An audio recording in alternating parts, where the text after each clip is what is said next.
Welcome, welcome. I looks like we are live.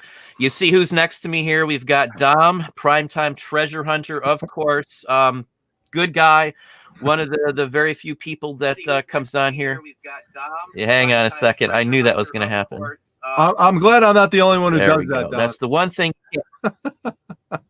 You know why it happens? Because you can't pause the sound, or you can't mute the sound until the show starts. It doesn't allow you to mute it until it's actually running. That's what I get out of it. On your other YouTube tab? Hang on just a second here. Let me close. Yeah, so you know what you have to do to prevent that? Yeah, if I got a tab open because it's hard. Yeah. So what you have to do is before the show starts, you have to actually click on one of the YouTube videos, like just any random video, mute that, and then when the show starts, it will automatically be muted. Yeah, I got what you're saying. But I can't open up the YouTube page until, or the live show until I've muted it. Because if I open it up first, that same video won't be muted. Yeah, I got you. I know exactly what to do now. Thanks, Dom. That's a good help. No problem. No problem. It's not every day you get to teach the auction professor something. So, you know, that's like one time a year that happens. Oh, stop it. Yeah, I don't use StreamYard as much as you. And this is only like my third or fourth time, maybe something like that. I like the old way, I guess, and everything else I just do through OBS anyway. So I wish there was something in between these guys. Let's shout out here. We're going to talk about sourcing for about an hour here. Both of us have had an extremely busy week. I'm sure Dom's has been as busy as mine. I've been on the road for 25 hours this week, which for us is a horrendous. I know you've got a lot going on with your kids and the games and all that going on too. How busy has your week been there, Dom? My month has been crazy. Just over at my regular, full-time job at the hospital. It's just been slamming, just, nonstop pretty much. So, that always makes doing the reselling business part of it even more challenging. But, you just roll with the punches with that, and you just hope for things to lighten up a little bit, which it has like the last few days. So that's been good. And then, my kids play sports. Well, actually my son's in basketball. He's 14 and my daughter's 15. She's in marching band. So we're always going back and forth, between the two of them, constantly, going to games and events and all this sort of thing. Like tomorrow I'm driving, 2.5 to 3 hours to Albany, and we're getting up 5:30 in the morning. And so, he's got a game at 10, a game at 2. So by the time I get back, it's probably going to be like, 6, 7 o'clock, probably 7. And, once I settle down. Do you help out with the team? Huh? Do you help out with the team? Do you help out with the team? Not this year. The last few years I've been doing coaching, but I stopped at this point. I retired. So, yeah, I've moved into retirement from that. It's a good thing. Trust me. Now it's time to sit on the sidelines and just watch. But yeah, I gotcha. Yeah. So I'm sorry here. Hang on. I was just going to see who else here and do a few shout outs to some folks. I see Carl here first. We got Hustle and Grind Calgary. Welcome back from Canada. Hey, Penny Day. We obviously got Dom. I popped his link down below. It's actually in the description, and it's at the very head here of the feed as well. Average Investor, welcome. Sales here are fine. Scott, welcome. Applebee's Attic Treasure, welcome. Hey, Mark, how are you doing? Mary Beth, welcome as well. Wubba Lubba Dub Dub, welcome. Hey, Miss Mimi, how are you doing also? Stacy Jeffries, Lisa, how are you doing? There's David Rubino. Kernach's Connection, welcome. Yeah, they're not sending out the notices like they used to. I don't get hardly any notices anymore, and I had to re-click the bell again. I don't know if that's something going on here or not. Hey, Sue, there's Sue. She Sells by Sue. How are you doing this evening? Chris Austin is here. Justin, Greg H, I'm sorry, PJ Miller, Marikex 7, welcome, and welcome Marie. We're going to hop over to some conversations today. I know there's a lot of issues going on, but we're going to try and keep this just to sourcing. The issues with eBay will fade. They will go away. You'll either put up with it like we're going to do and go about the business the best we can. And let's just center in on sourcing stuff today, because that's where your money's at. whether the site has an issue a couple days or whatever the case may be, we all lived through the photo fiasco last year. It went through. I didn't lose much. I know there's people that are losing money, but the overall aspect of it is will go away. And you got fourth quarter right here. Let's just do some good opportunities to source some more materials. So I thought me and Dom will probably pop back and forth between. I'm going to shout out my best place to source at. Dom may have a different take on it, but my best place to source at to start with, we'll start it this way. Sure. When I first started off, my best place was estate sales. By far the best place I could source at. These days, though, I do far better at a local live auction lately, because the amount of stuff coming in that I would like is horrendously huge compared to estate. So again, I do get a lot of stuff at estate sales. When we go, my pickers are going to be dying off because we're going into winter. They're not going to be out going to garage sales and all these other places. So it's going to be back to estate sales. So for me, it's the toss up of those two. I guess I would have to say I'm tied on both of those, depending on the time of year. Certain times of the year, the live auctions are better, antique auctions. And then certain times of the year, the estate sales. Winter, there's not as many auctions and there's more estate sales. So I guess I got to play it with both of those are tied depending on the season. What's your take on that, Dom? For me, and for anyone who watches my channel and the treasure hunts that I go on, they know that my number one is the estate sales. I absolutely love it. It's just a big giant treasure hunt inside of the whole house. And I love there's just so many different areas to explore. And I love finding spots that other people missed. And, like we've talked about, unscrewing light covers from the walls and things like that, and digging in boxes, and with my height, one of the advantages I have is I could, go over ledges and stuff and look what's on top of the refrigerator and all sorts of things that people miss. So I love doing that as well. But, I have heard from people who watch my videos and, they talk about the estate sales in their area. And a lot of times I hear, the estate sales in my area aren't good. And, they're very expensive and they're overpriced. And, I respond to people that there's sales like that here where I am. There's people who will, there's estate sale dealers who they will price a figurine for $50 to $100, and then you'll grab it, you'll look at the bottom of it, and you'll see it was purchased a long time ago for $9.99 at Home Goods. So, are you breaking up or are you all right? Yeah, I'm on my end. It sounds like you were locking up a little bit there. It's hard to say on this, whether it's coming from this end, but I know with New York, you guys have had so many issues with the reception. I don't know. Yeah, no, on my end, I look good. Yours looks a little broken up, but I could hear you okay. Okay. Because I couldn't hear you for just a moment there. Okay. Yeah. It might be a little choppy from time to time, and that's probably just more a StreamYard issue than anything else. But yeah, I would say so. Because it's still newer. But anyway, what I would tell people is you have to just go around and you have to seek out different estate sale dealers in your area, because there are some that are going to just be overpriced, and there's going to be others that have a different model of selling where they're just trying to liquidate things and blow things out and and give fair prices. And so you've got to learn that. And that just takes some time if you're starting out new. Another thing is to go to estate sales that are run by families, because it's their first time usually doing it. And they're also, usually just trying to, clear things out pretty quickly and, get back to wherever it is that, where they normally live. They're usually flying in from the weekend or something. They're just trying to blow things out. So you could often get good deals that way. So the other thing is you have to know your area. You have to know the geography of where you live. That's not only for estate sales, but it's also for garage sales, because there's certain areas, certain suburbs that are going to be known as more kind of ritzy and kind of high society. And I always find the worst deals over in those places. A lot of times I just won't even go. Whereas more of the lower SES, lower socioeconomic areas is where I tend to find people have the most vintage and collectible stuff. The older homes, the ones that were, built in the early 1900s or the mid 1900s, as opposed to the ones that were built,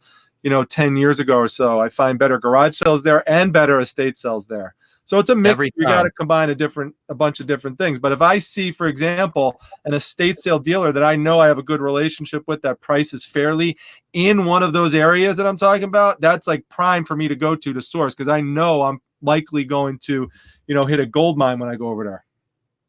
Yeah, that's some very good points. I'm going to piggyback off that just a little bit here. I take notes, or have in the past. I don't really need to as much these days, but I would know, which estate sale companies were good, because around here there's like 30 or 40 that, you can go to depending on the area. I've got a pretty big range that we'll hit.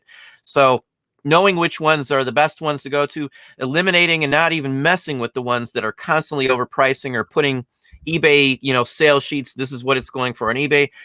Some of those you can still find some stuff. For the most part, I'd rather not mess with those folks. Keeping notes is key. Like around here, he's just like Dom. Old West End is literally the old end of town. I mean, they're big, huge, massive houses. Yep. It's not always the best part of town either. Some of them are, but it's a real nice area because there's stuff that have been sitting in these attics forever. Right. I'm talking forever. I've walked into houses in the Old West End that, the stuff in the attic probably was put up there in the 20s or 30s. It has just been sitting there. It's been passed down. Somebody passed away. The house was taken over, never even dug up through the attic. In some of the old houses, the attic is this huge area, and there's linings with shelves and drawers on walls and things like that. All of those are full all the time, it seems like, when I go to these places.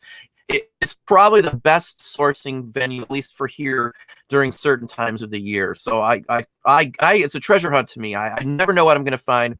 I'm always thrilled to run into something really cool that's been sitting in a drawer for like 50 or 60 years. That's now, it was a 5 and dime item 50 years ago. Now it's 60, 70, 100, 150 buck item just sitting there in a drawer. That's the kind of thing that really gets me going. Yeah. You do auctions at all, Dom? Well, no.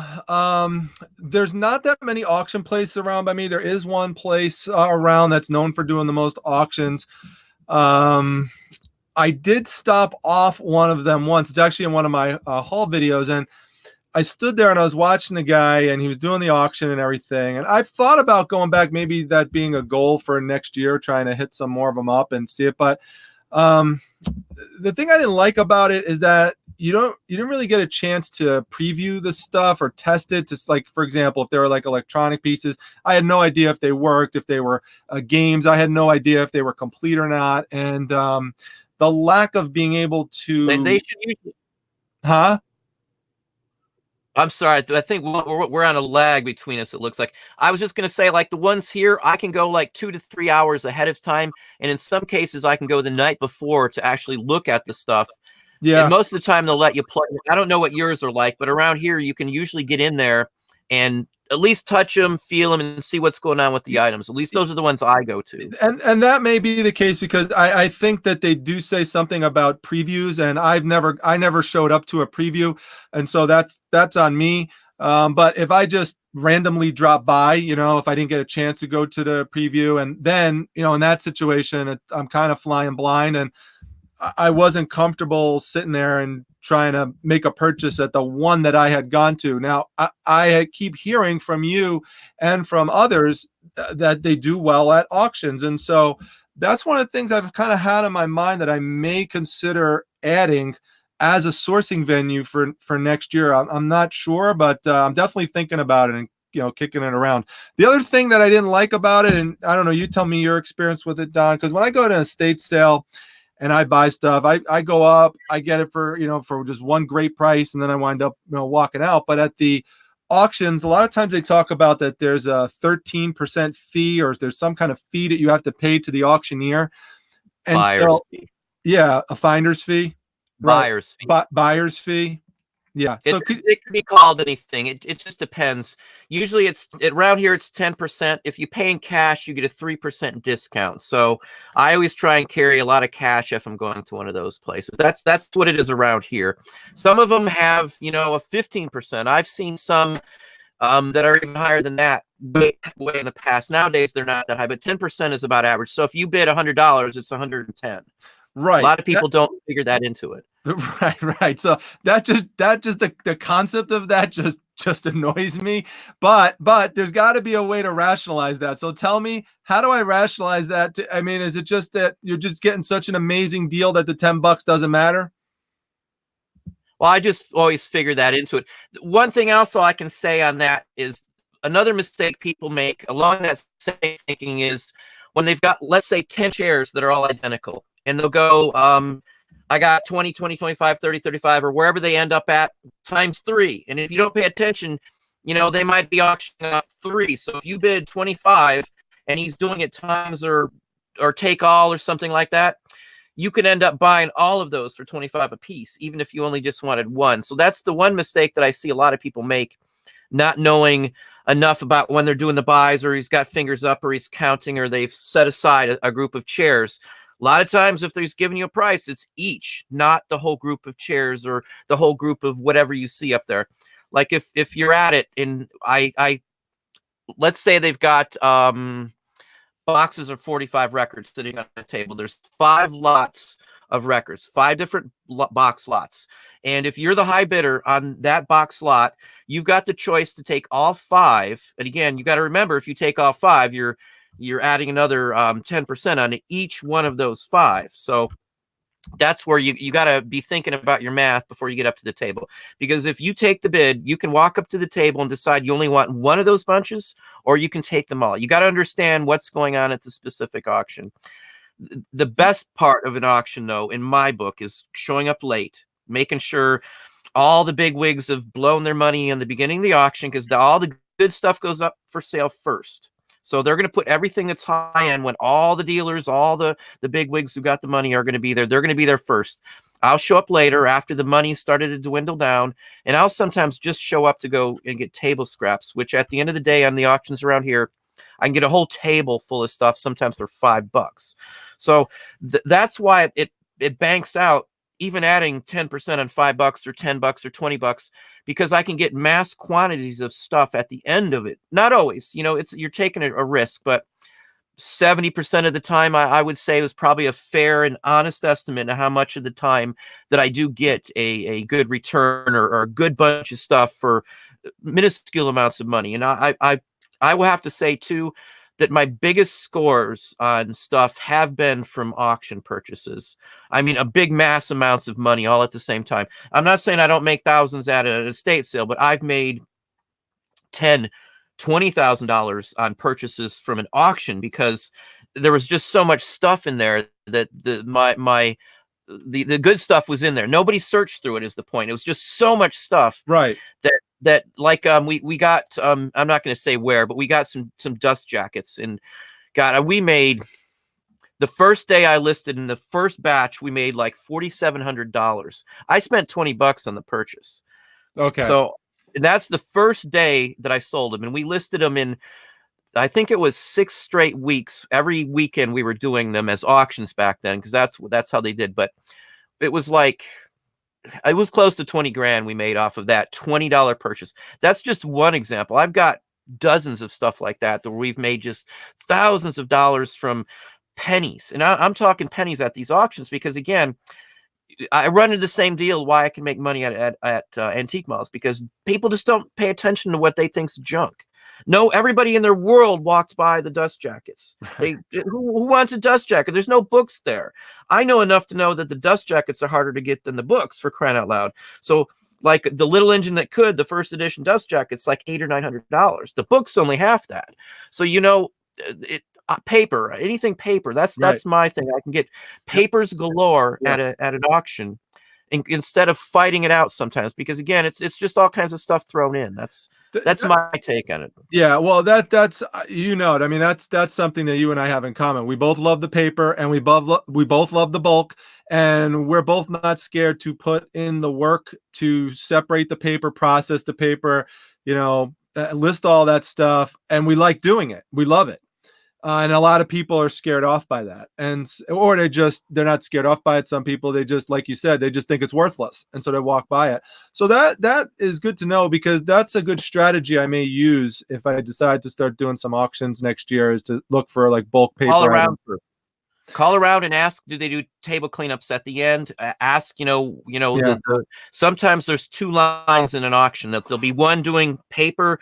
Like some of the auctions around here are these huge, massive things, and there'll be a 3-day auction, and there'll be two lines running. If it says two lines or two platforms, it's usually two different auctioneers at the same time running. One will be running like households, another will be running paper.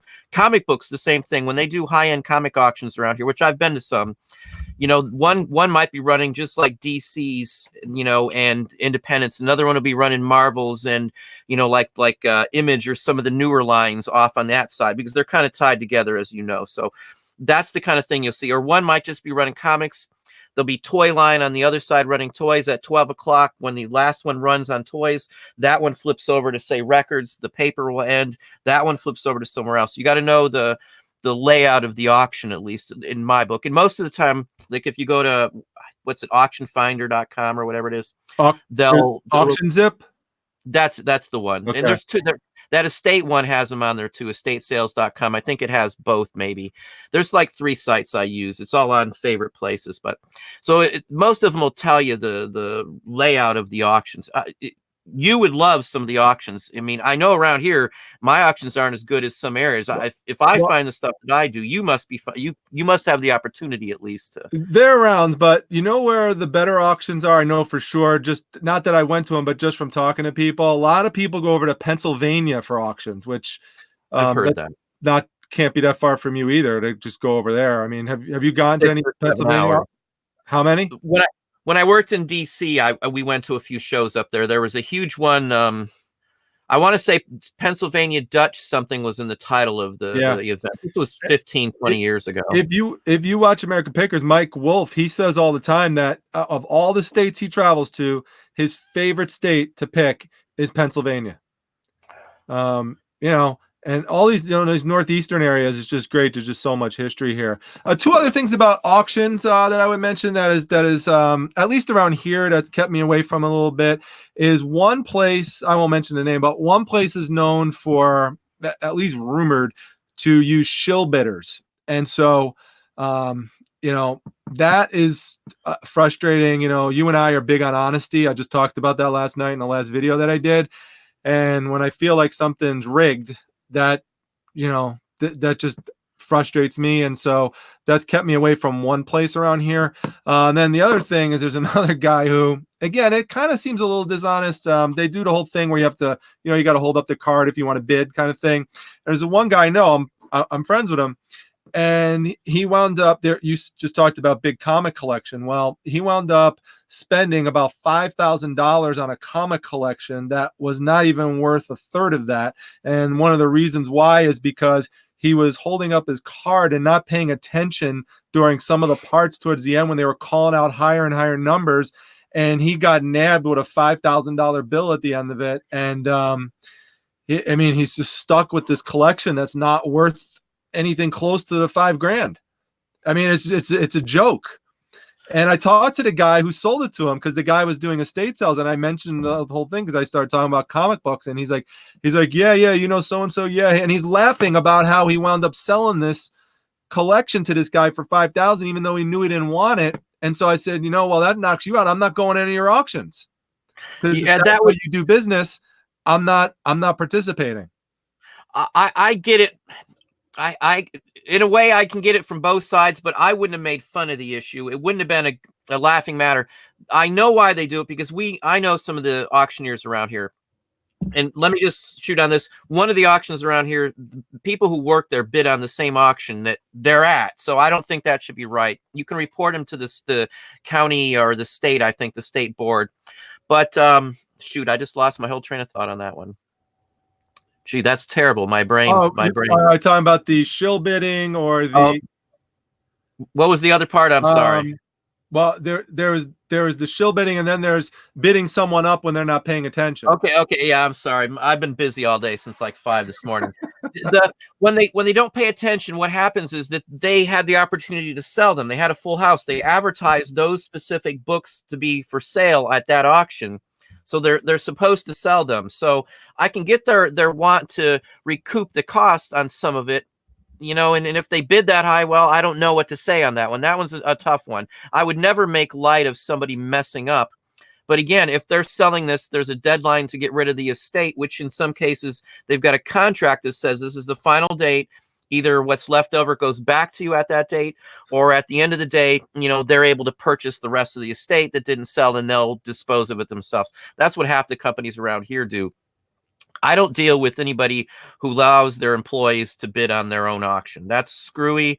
That's, as far as I would say, would be against the state's laws in my book. And I've reported a couple in the past locally here. And I called the county, and I think they gave us a state number. I don't know what happened. I know one of the ones out here, the guy went to jail. And I know that several, well, I'll say the majority of the auctioneers around here have had some legal issues. That's what, every time I look it up, because I'll go to the Better Business Bureau and I look up stuff like that. I look up the accountants that are around here that before we had one. I look up the auction houses, and if I'm going to deal with somebody, I usually do stuff like that. I've even went down in the past and we used to pull or pay the money to pull like police reports, believe it or not. If I'm going to go into contract with somebody, I want to know what's going on.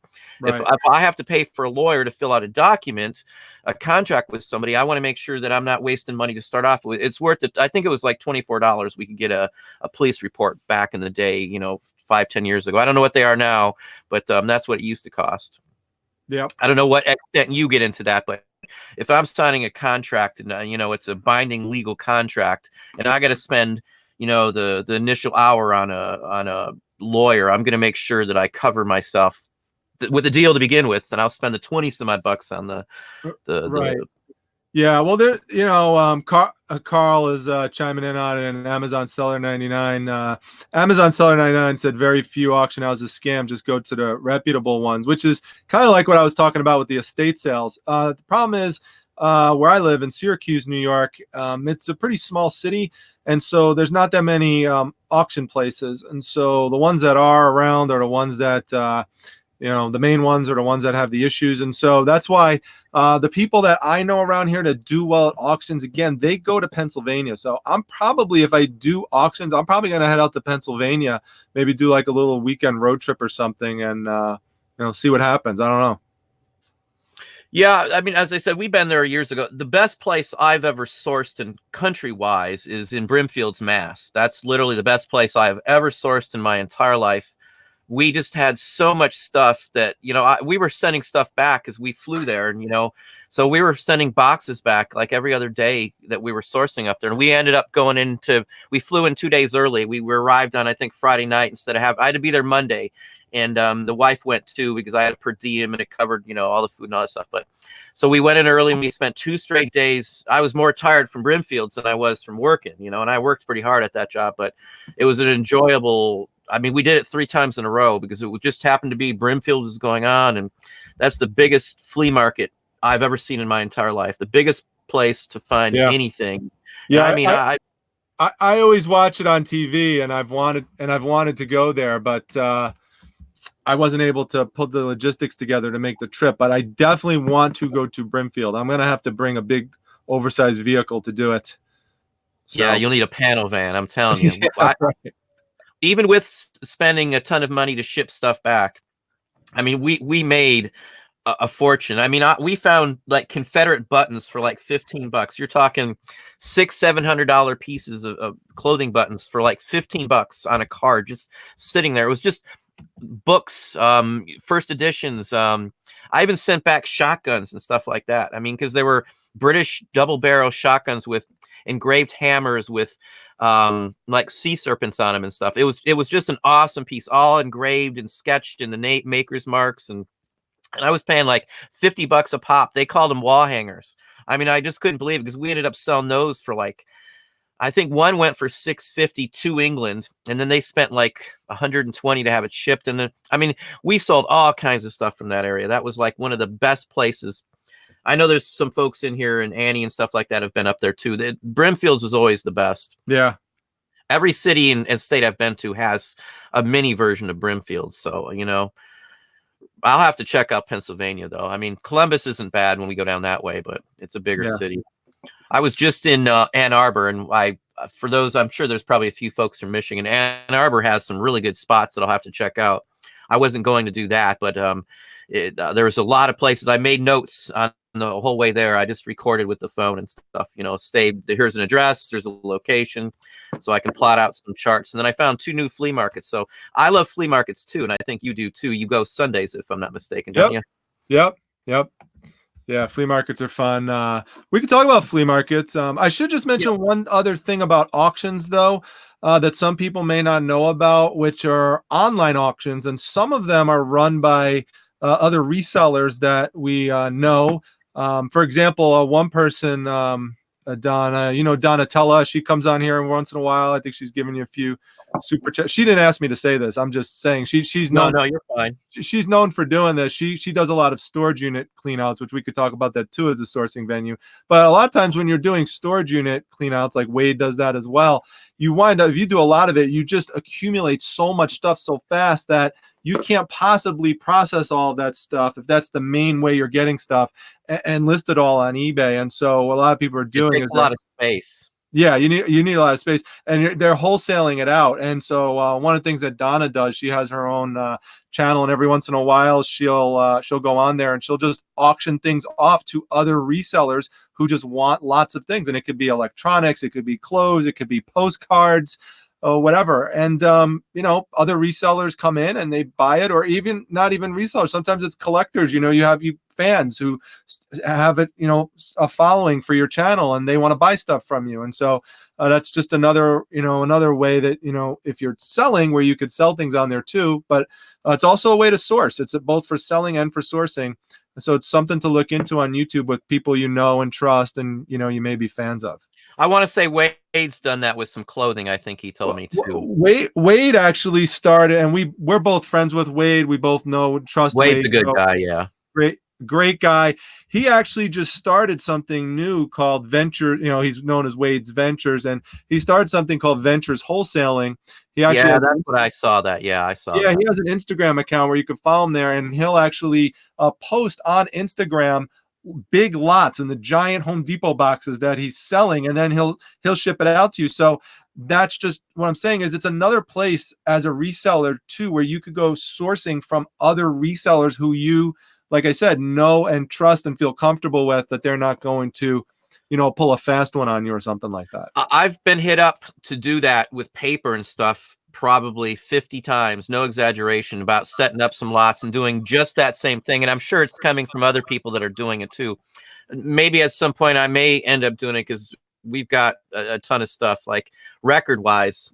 If somebody saw how many records I have, you might fall on the floor. But I get it, because if you get so much stuff in at some point, like I sold clothing, at wholesale to people locally. We've got some people now, so I don't mess with it anymore. But when I still buy it occasionally and just turn it over straight to somebody else, and I might make $5 a shirt or less than that even. I don't care. It's in big bulk, so I'm just blowing it out. I got nothing into it. It's like free money for us. So I completely get that.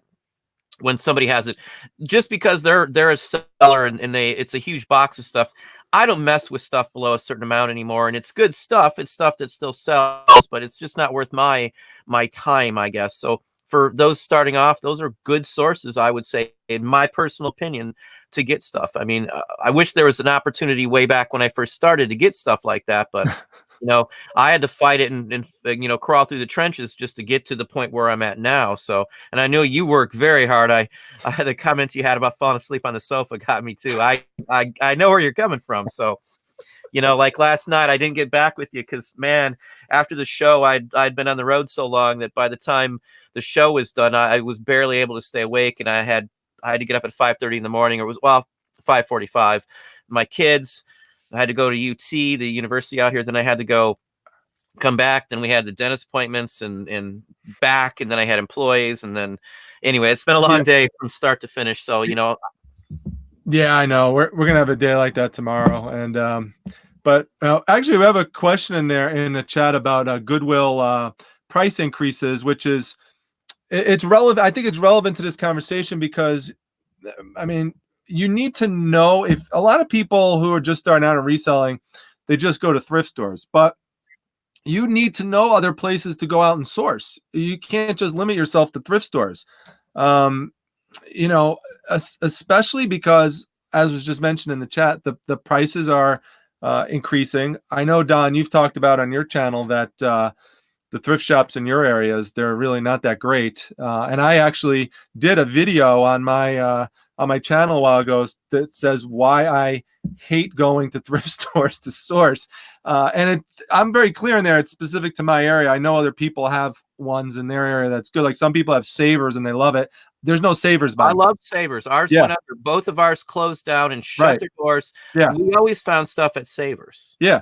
The wife Yeah. was upset that it closed down because we found that much stuff there. I mean, we sourced other places. We just filled in with other places. So I'm not like out anything, but it was a good source of places to find even vintage items, even comic books I found at Savers. I've even found World War II collectibles and binders in the display cases with some stuff that was high dollar for, you know, minuscule amounts of money. It was sad when they closed, I should say.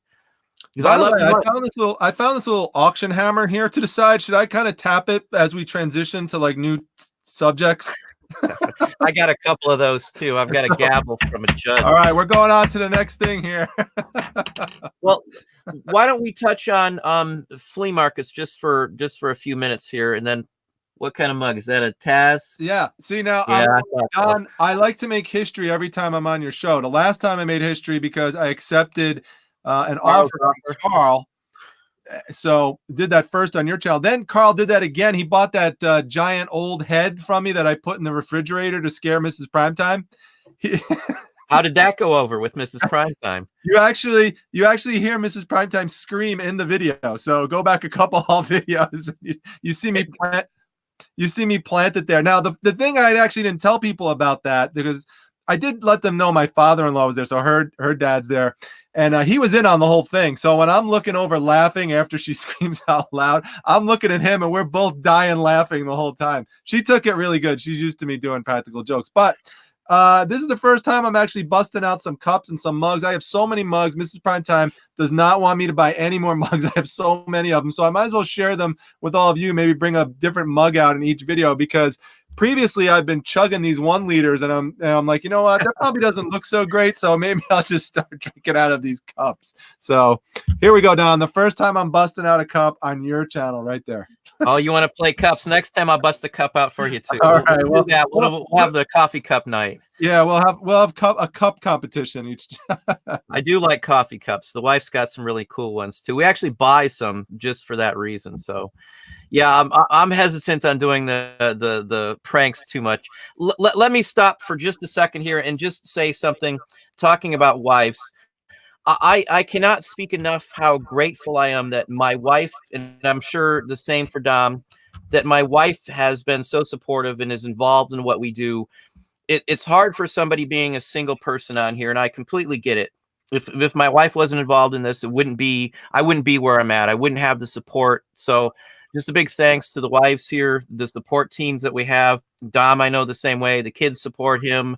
My kids support us here as well too. So this works the best for me, and I could almost speak for Dom in this. I would say that it's a family endeavor, and everybody's on the same page. So you have to thank everybody in your group here. For me, it's my wife and kids. Dom, I'm sure it's the exact same thing. You know, wives are so important, or your husbands, or whatever your spouse is, whoever it may be. And it doesn't matter who it is. It's just that you have somebody there. This is a tough life. It's a hard life. You know, unless I love it. So for me, it's not that big of an ordeal. I love the days. I'm not so big fan on driving 25 hours in a week, but other than that, the week's been very pleasant. I've got some cool stuff. I've had some nice experiences with people, but again, without the support of my wife and kids, this wouldn't be anywhere. I wouldn't be happy with it, because I don't want to do something that the rest of my family, my comrades in arms, I should say, wouldn't like. So anyway, we'll go back to the topic here. I just had to throw that out there because I always forget to say that. And it means so much to me that the wife's on board, and she had enough faith in me when we were living off ramen noodles and stuff after graduating. So we've come a long way around here, and I just have to say this because it means a lot. You know, me and my wife are best friends, and I do mean two peas in a pod in every aspect of it. We complete our sentences and all that kind of stuff. So I know my wife, and I'm so grateful that I have someone like that, as well as my kids. So, I had to put that out there. Sorry. Yeah, I just piggyback on that for a second because it's so true. No one's ever seen Mrs. Primetime before. She's a mysterious character on my channel, and she kind of likes it that way, and that's just kind of how it's evolved. Little bits and pieces people have seen, an arm, a hand, a leg here and there, but never the full thing. Sometimes you'll hear a sneeze or a yell if I put one of those heads in the refrigerator. But she is awesome. I've been adding her furniture restoration that she has been doing.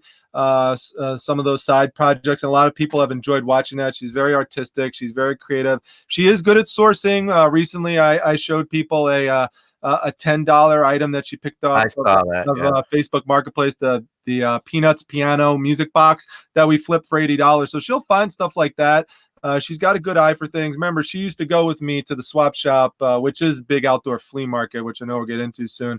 But she helps me during times when, if she wasn't around, it would be hard for me to get done what I need to get done. So, for example, if I forget to, make a pickup request for USPS, she'll drive it over to the post office, which is 5 minutes away. So I, meet my 1 day handling time. Or just today, like something basic, like, I came home from work and I knew I had a live show with you. And that's part of my reselling business, is doing the live shows.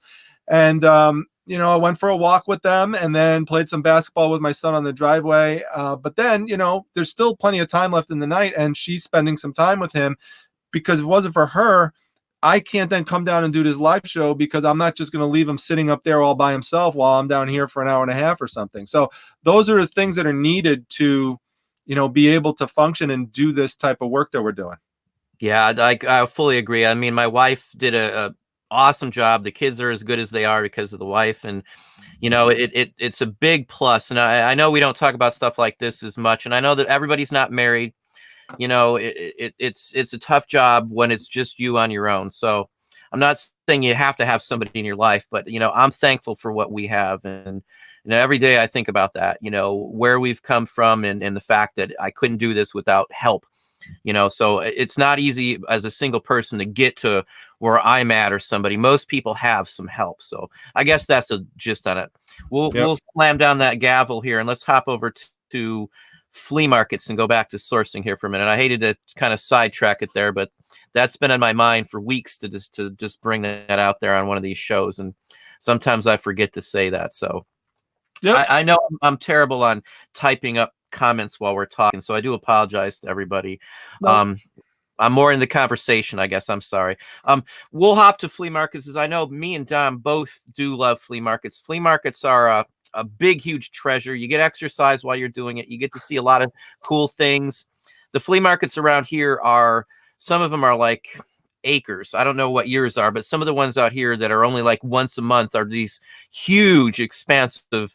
Now, if you've seen my flea market videos, those are nothing compared to the ones that run, and there's a big one coming up here. So maybe I'll go out there, but the big ones are the best. The ones that are like once a month or once a quarter. Those are the ones that are people from 3 and 4 states, sometimes 5 and 6 states worth of people come in to do one of these big flea markets, and they've got all kinds of wild stuff out there. That's usually when I find the neatest looking stuff. It may not be the most valuable stuff in the world, but it's really cool, and I enjoy selling stuff like that, even if it's just for the fun of having it in my possession, even for a week or whatever it is. What's your take on those, Dom? Well, our flea market isn't quite as big as yours. I know those giant flea markets. Like I said, the swap shop in South Florida where I used to live was just, it was crazy. It was absolutely huge, indoor, outdoors. If people have, come to my channel and know it, they've seen the flea market so many times. It's basically 3 or 4 vestibule areas. They have the option of making it, open, or, they could close it up. It's open all year, even in the wintertime here, but that's in the wintertime when it's snowing and stuff. It's just one enclosed area that you could go into, and those are like the hardcore, people who are just, they're in it thick and thin. But it's a fun place to go to. I really enjoy making a lot of good deals there. I get a lot of bulk stuff there, a lot of bulk paper items. It reminds me in many ways of estate sales, not in the sense that you're traveling around the whole house looking for stuff, but it is a big treasure hunt, and like I kind of look at it as one just big place where I'm looking for treasure. But it's similar in the sense that just like there's estate sale dealers that are overpriced and ridiculous and you just can't buy anything to flip from, you know where I'm going with this. There, if you go enough and you go enough weekends, you already know the people who you're just going to walk by practically every time. Check boom, boom, boom, not going to you, not going to you, not going to you. And you also know the guys that if they're set up, you say, aha. So, for example, in that video, where I got all those ties. So I wound up paying 29 cents a tie, 30 cents a tie. It was a great deal overall on that. And, you know, well, those were all sealed though. They were all sealed. I wouldn't have bought them if they weren't sealed. I can kind of get the seal aspect of it. So, they were all sealed, dry cleaned, everything. There were some cool patterns on them. I like them. And, the guy who I bought those from, here's a funny thing. That guy is actually, and this is where you'll see some dovetails in some other areas. That guy is also an estate sale dealer. So he does estate sales and he gets a lot of his stuff from, he will go and clear estates out and take that stuff and bring it to the flea market. So there is a lot of overlap between estate dealers and flea market dealers. Now, not all estate, like the one man I always talk about, my favorite estate sale dealer, she doesn't do anything with flea markets. So some don't, but some do have there's an association where they're bringing stuff over. So I've bought comic collections from this guy and tons of other things. So he knows me. So when I go there at this point, I'm like, all right, how much for the whole big thing of ties? He knows it's me and he's willing to cut me a deal. And, that's built up over years of relationships. You've made a lot of money for him. So yeah, we've got similar deals here. I already know I'll be able to get a fair price from this guy or that guy and stuff. Yeah. And then the other thing, Don, so there's basically, I think there's three types of sellers at estate sales. For the way I look at it as a reseller, there's the guy or lady who's just ridiculously overpriced, who you can't get anything from. Then there's the people who you could trust that almost every time you go there, you're generally going to find something pretty good. And if you didn't find something good this week, you'll find it the next week. And then there's those people who just decided to come that week to set up at the flea market. They're the new faces, and you know them too. You're like, aha, there's a new one right there, So check this one out. Let's see what's you can go to, and that I get excited. I'm like, I haven't seen this person before, so now I start the wheels start turning. Okay, let's see what do they got, and so that's kind of how I operate when I'm scanning around the area in terms of my approach and what I want to do. Well, some of what you said too. There's people around here that they run estate sales, they have an antique booth, and they run auctions as well. The same person does all this. And I personally know a few people that do that. They'll do the large antique malls with a couple big booths. It all starts from the estate sale. They'll do the estate sale. They'll take the stuff that they have an agreement where they buy out everything at the end of the day. And from there, they'll take it to their auction. They'll auction that stuff off. What they can't auction off then goes to a flea market at the end of the day. So it's a 3-stage process: estate sale, auction, and then flea market. At least for some of them around here, not all of them, but right. And that kind of reminds me, and again, it gets back to building relationships and finding creative ways to source. Is that build up relationships with these people, not only for a deal on a day that they have a sale, but also so you could become the special person that they call when they get a particular item in. So this guy who sold me the ties, he has me in his phone as Dominic Comics. That's literally how I'm in his phone. And he calls me his comic guy. So if he goes to an estate, and that can happen any day, he sees a thing of comics, he just automatically knows, called Dominic Comics. So it's good. My name kind of rhymes with comics a little bit. So I kind of use that. But things like that, I've had estate sale dealers call me prior to a sale, because I know you've talked about this before. People want your help appraising things, and sometimes you could buy things. But and you may have had this happen too, what I'm going to mention, but I've had people call me up to help me prior to the sale clear things out, because they literally cannot run the sale because there's so much stuff. People can't even walk through it. It's like a hoarder house sometimes. And so they need people to come beforehand who they trust to help clear it out. And I've gotten some of my best collectibles and comic scores that way. We've done that too. I don't do it that as much, just because around here the competition has been around for longer than I've been back in Ohio. So I'm fighting people that have had connections for 15, 20 years in some cases, at least the old timers around here. There's a couple that I get into early, and there's a couple that I'll go out and look at records for them and give them some rough estimates on them. And some of them will let me buy some ahead of time.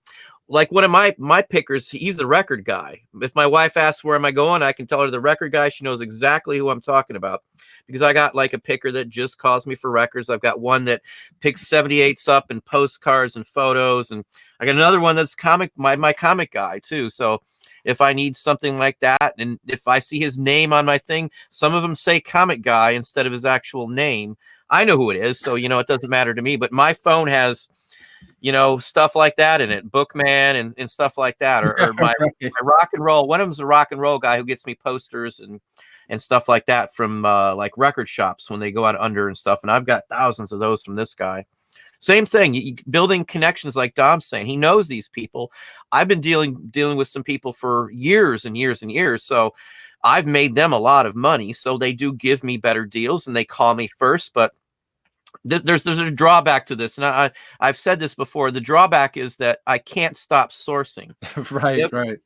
You can't. Right. I've got one of my pickers passed, and I've got 8 right now, 7 that are really solid ones. The 8th one, he's farther away, so I don't see him as much. But if they call me and I don't go out, and I don't need anything to buy, but if I don't go out and get it, when they do find something, they might think, well, the last 3 times he said no, and they're going to call somebody else after a while. So right. I'm always nervous on losing them because it's taken me years to get these guys. That's right. So that's the drawback, and it's a big drawback, I would have to say, because then not that I'm out anything, but it's the time, the effort, storage, shelling out money. Then I got to worry about listing some of it more quickly so I can at least get my money right back out. So I'm not just having stuff sitting around that I have money into, because all the stuff I have that's backstock, I have nothing into it. So I don't want to have inventory with cost associated with it. So I hate having to, I shouldn't say hate, but I don't want to pick up stuff certain times of the year.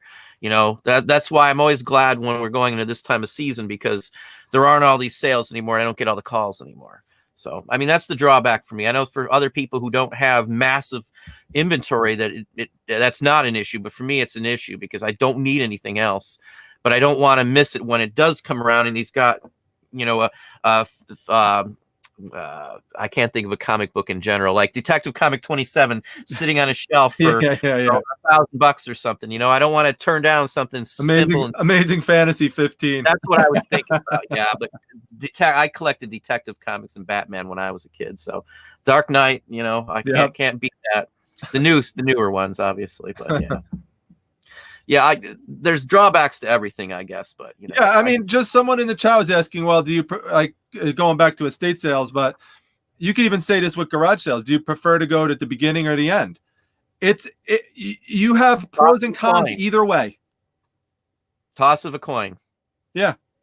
So just the estate sales, sometimes I can rake out by being the first one in the door if there's something so specific. Yep. Other times, if I wait to the very last day, I get a ton of stuff for almost nothing. It may not be, $1,000 items, but I'm fine with, $25, $50, $60 items all day long if I get a bunch of them. I mean, you just can't go wrong. Yeah. I mean, yeah. Go ahead. And sometimes a strategy you can use is if you see something at the sale, and if you have especially if you have a relationship with the estate sale dealer, this could also even be at a garage sale. Maybe someone's been sitting around all day or sitting around most of the sale and hasn't sold, and they thought it was going to sell and didn't sell because they priced it too high for the clientele that was there. Well, now they're nervous because they think they're going to get stuck with this stuff and they want to make something out of it. And that's how we're able to source that big train collection with the LGB O-size trains and the Lionel trains. I mean, I made a killing on that. And I made just a great deal because the estate sale dealer was like, listen, I can't believe this whole room is filled with trains, and everyone walked out. And I knew why, because the sticker prices were too high for them, even though they still were fair. Like if you're a collector of trains, they were fair, but that's not who was there. And it was all collectors. All resellers, I mean, Yeah. So everyone had left. They didn't want to stay around. I still was there and just made a deal. So sometimes that's what you have to do. You also got to think that 90% of the people at a local auction or a local estate sale are resellers. I would probably say 90% is pretty darn close, because almost everybody going to one of those, I recognize if if I go to a sale around here, I know I probably will recognize 70, 75, even Right. 80% of some of the people there. I may not know him by name, but I sure as heck know he's a reseller. Right. He's a dealer. They run an antique mall. They're in the shop here. Yep. I at least know or run across them through the last 9 years of doing this. You know, you'll see the same people over and over and over and over again. You know, so that's just part of the game we play. You got to realize who your competitors are, which is a key to playing this off too. So that's why Don, there's I do have a lighthearted question for you, if that's all right. Shoot. Okay, so now Uh-oh, he's laughing already. Mrs. Primetime, I haven't talked about this on the channel, but Mrs. Primetime has a rule with me when I go to flea markets. She has a rule that I don't bring home any food from flea markets. She thinks it's the most disgusting thing, because sometimes you'll have people there that are selling like boxes of Frosted Flakes and stuff. And I used to come home with stuff like that. She used to get so mad. So she's like, no Frosted Flakes, no, don't come home with any Cheerios from there or anything. Do you ever buy any boxes of food from flea markets?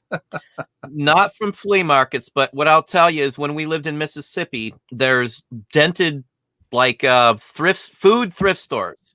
It's literally they're taking possession straight from a grocery store, and they're selling it in these secondary markets is what they're doing. It's all brand new.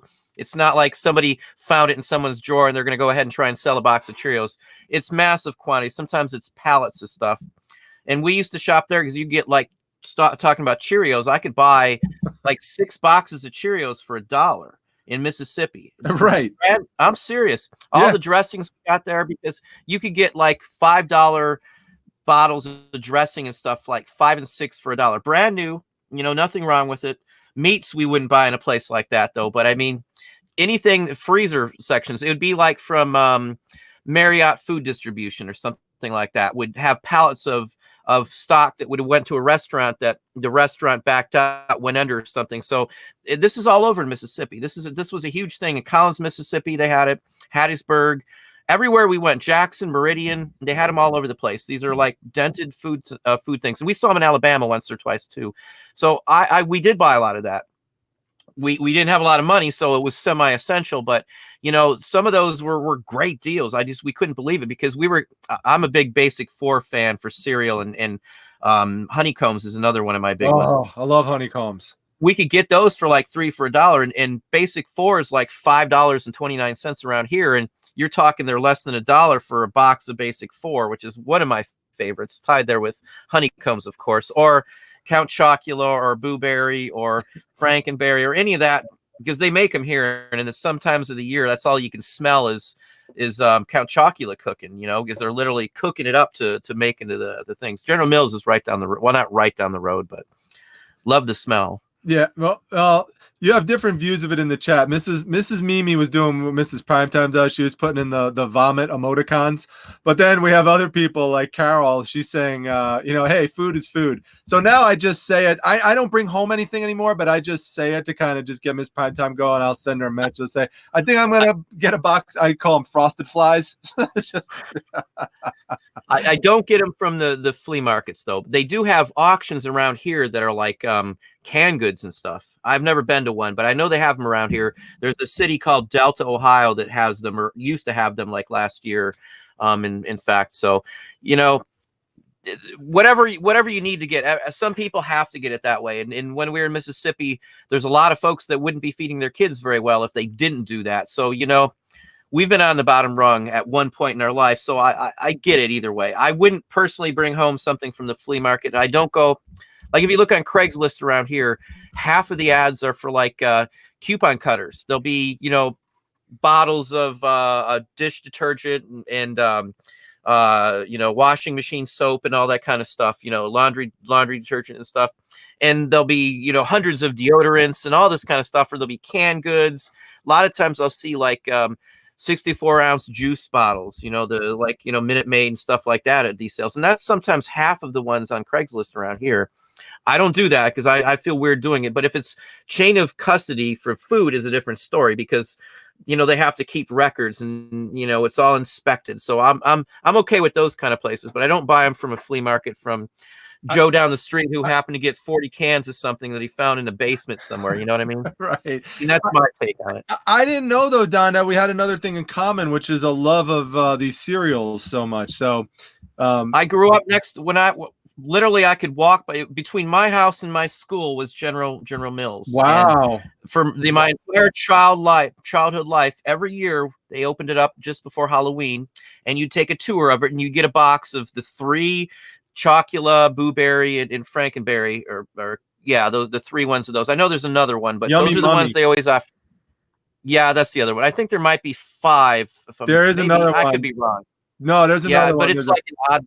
There's a fruit one too. There's Yummy Yeah, Mummy. See, now you're stumped now. I know they have bobbleheads of them all too. Yeah.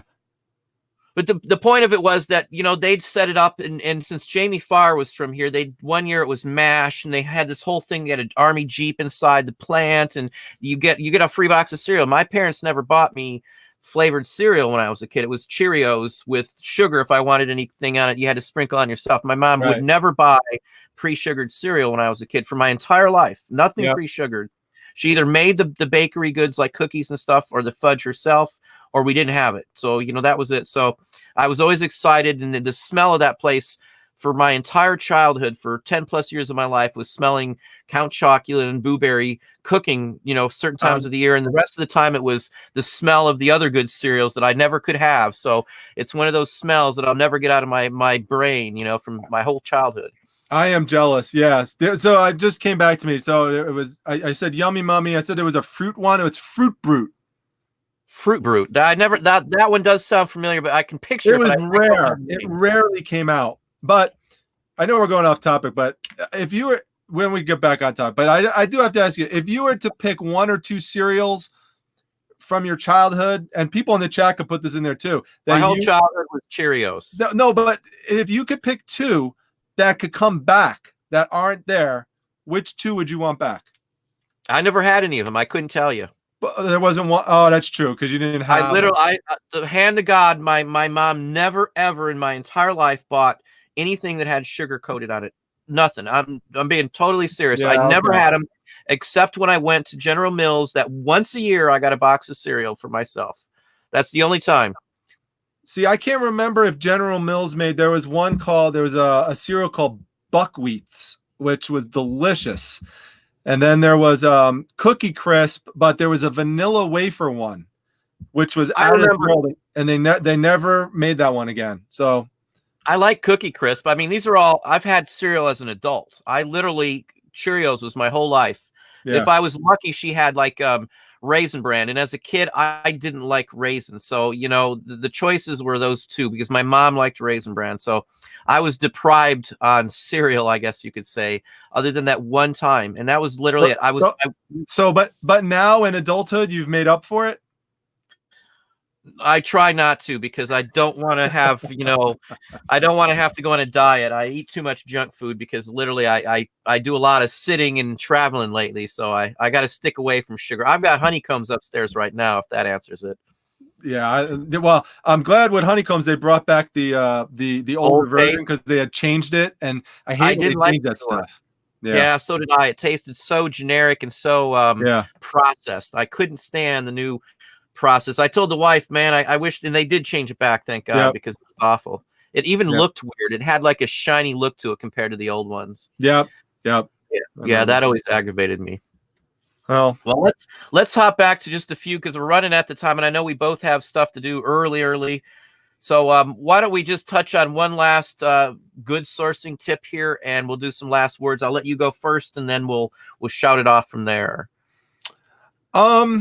Well, I'll mention something I've been doing more lately on my channel that I haven't done much in the past, and it was kind of influenced by Mrs. Primetime's furniture projects, where we would sometimes she sources it at through Facebook Marketplace. She'll pick something up real cheap, or she'll look on Craigslist where someone's just giving something away. I can't even tell you how much furniture we have gotten for free that people just giving away. All they want you to do is come pick it up and take it from them. And we've done that. We go in, we're like a moving team sometimes. We'll go up to someone's house, you know, we take our shoes off. We're going up and down the stairs talking to each other, you know, getting it outside the door. Like, that's how we got the one that I showed on my channel recently that she painted blue and she distressed it and everything. But I've been looking, seeing how well she's been doing flipping it. I've been looking for more pieces for her over the last few months. And so when I see things like, I'll go to sign up at an estate sale and I'll see someone discarded a piece of furniture on the side of the road. It could be a small piece. I'll pick it up. She'll bring it home, fix it up, paint it, sell it for $50. But I've been going through big lot days, like days where they're like big lot pickups, you know, the oversized pickups. They do that 3 times a year. I go through there, and some of the stuff I find is absolutely amazing. Like I'll find like a nice pair of roller skates that's worth over $100, or I'll find toys in there. I'll find things I can't believe that people are throwing out. You know, there could be collectibles in there, all sorts of things. So, and another thing related to that, which I was doing in the past, if you have a neighborhood garage sale in your area, when it closes, drive around at the end, just go around the area, because the stuff that didn't sell, you won't believe how many people just put it out at the end of their driveway and just say free. Or they'll also post that on Facebook. They'll just say free. Whoever, it's at the curb says pick up free. Whoever comes first gets it all. And well, there is junky stuff there a lot of times, but there's also good things. People don't realize what they're throwing out.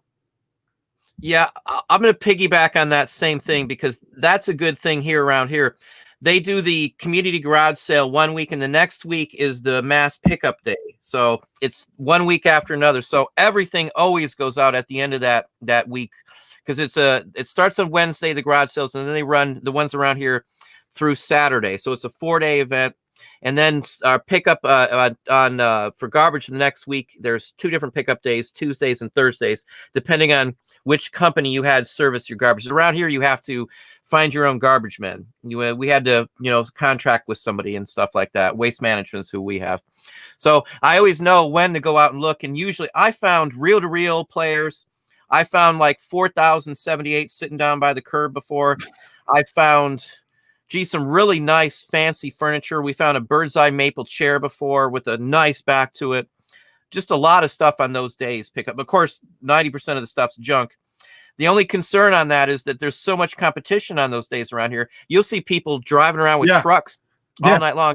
And if it's metal, we've got metal guys that come out. Anything metal, if I set it outside, it's not there the next morning. It never makes it through to garbage, because they drive out around 12:30 or 1 o'clock in the morning to do the pickups like that. Absolutely. Yep. Yeah. I made a joke about that in my prior video. It was a truck driving by, and I'm like, there's my competition going by. So it's pretty funny. Typical around here. Yep. You can set your clock by stuff like that. And people should know in the chat, I'm not kidding about this. And you know, this is true, Don.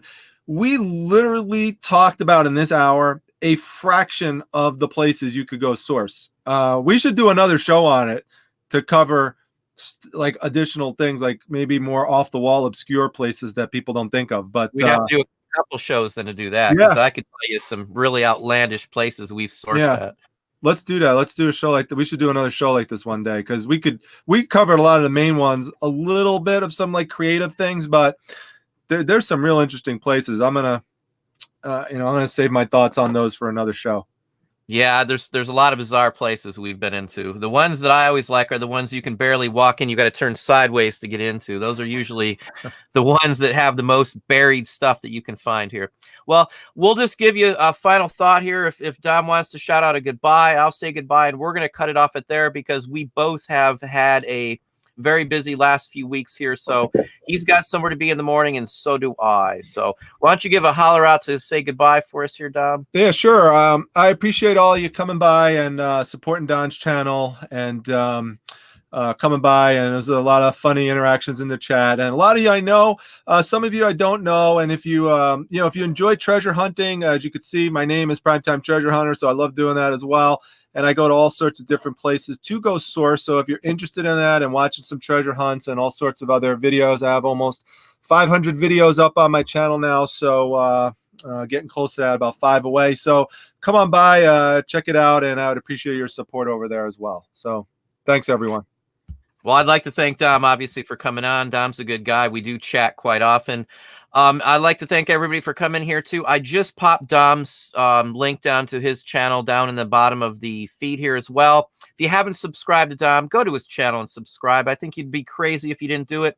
And if you're here for the first time, subscribe to my channel, too. And if you haven't hit that like button, hit the like button for us here.